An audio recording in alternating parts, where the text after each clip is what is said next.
Thanks for joining us here on the news at 4:29 local time. Joe Paris here with you. And I'm Brenda Rodriguez. We start with this news. Survivors of convicted sex offender Jeffrey Epstein stood together today speaking to public and lawmakers on the Hill, demanding their stories be told and writing those who call this investigation and what they went through a hoax. Today, President Trump dismissing the controversy, but survivors say stories of their abuse at the hand of the convicted sex offender cannot be silenced. NBC's Ryan Nobles has details from Washington.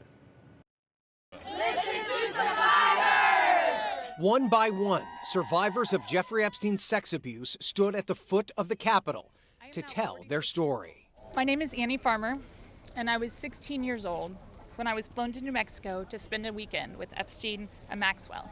My name is Courtney Wild. I was only 14 years old when I was introduced to Jeffrey Epstein by a 13-year-old friend of mine. I have never been more scared in my life than I was that first time that he hurt me. The women speaking at a news conference with Congressman Thomas Massie and Democrat Ro Khanna, both pushing for a full House vote to force the Department of Justice to release the entire trove of Epstein documents. We need legally binding legislation to force that to happen. I'm not going to give up. Though the House Speaker Mike Johnson says the bill, known as a discharge petition, is irrelevant because the DOJ has already released thousands of documents to the Oversight Committee. But critics say most of those documents are already public. Many pages were heavily redacted. They want everything released. Congress must choose.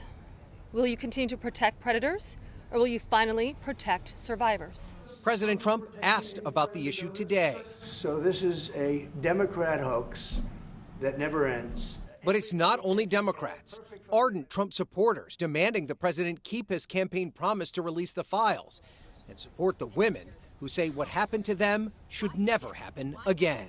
We are tired of looking at the news and seeing Jeffrey Epstein's name and saying that this is a hoax. We are tired of it. We are done. But here on Capitol Hill, the House voted this afternoon to continue the House oversight investigation into Epstein. Congressman Massie says, though, that will do nothing to compel the Department of Justice to cooperate. Ryan Nobles, NBC News, Washington.